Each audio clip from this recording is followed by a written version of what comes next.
Welcome back to the IELTS video series. This is the second video of our series on complete IELTS preparation course. You can follow our channel and click on the bell icon to get a notification whenever we release the next video. So let's start.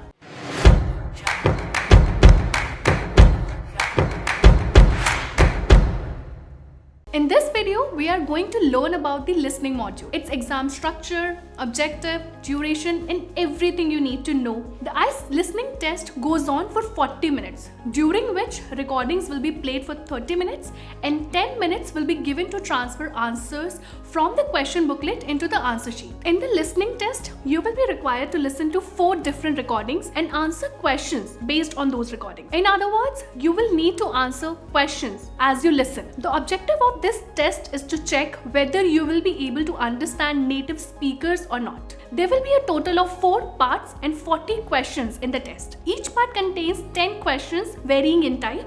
There will be no long answer questions. The question type includes gap filling in the form of notes, form, flowchart, sentence completion, multiple choice questions, short answer questions, map, classification, and matching.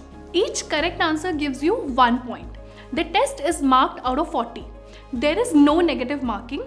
You will be given some time to look at the questions before you listen to the recording. There will be an instructor in the audio who would guide you throughout the test. Also, headphones will be provided at the exam center as nobody would like to be disturbed during the test. Let's take a look at the 4 parts of the listening test. Each part contains 1 recording of a specific type. The speakers on the recordings can have British, American, or Australian accent. If you face difficulty in understanding native speakers, you should try listening to podcasts or news channels. Even watching English movies would be of great help. As we move on from part 1 to part 4, the difficulty level of the test will increase.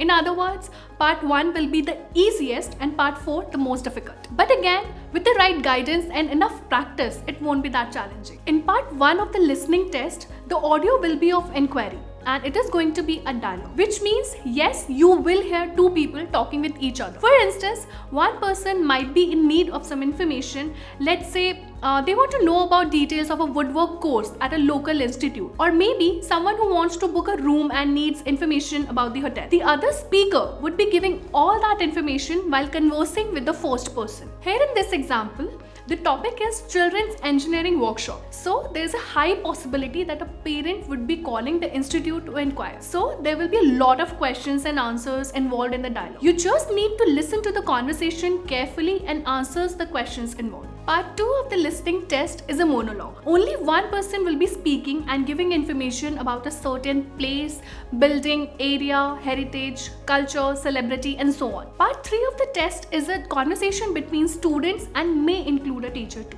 It can have 2 to 4 speakers in total. The discussion topic will always be educational or academic. It could revolve around some science experiment, some project work, or maybe a theory. The final part of the listening test will be a monologue. It could be a lecture or speech in public interest. For instance, a politician addressing their people and making promises, or a doctor advising people on health issues, but the motive remains unchanged. Listen and answer the questions. Once all the parts are over, you will be given 10 minutes to transfer or copy your responses from the question booklet into the answer sheet. This is a very crucial part of the test, as the question booklets won't be marked. It doesn't matter what you wrote there.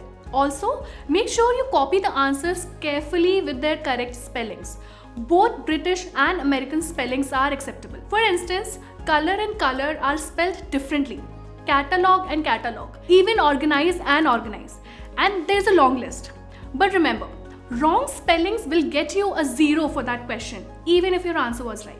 You will get a band depending on the number of answers you got correct. Here's the official Cambridge IELTS listening band score table. Anyone can understand how it works just by looking at it. Let's take an example. If you scored 34 out of 40, you will get a band 7.5. Hope you found this video helpful. In our upcoming videos, we are going to look at different techniques we can use to answer questions without difficulty. Thanks for watching.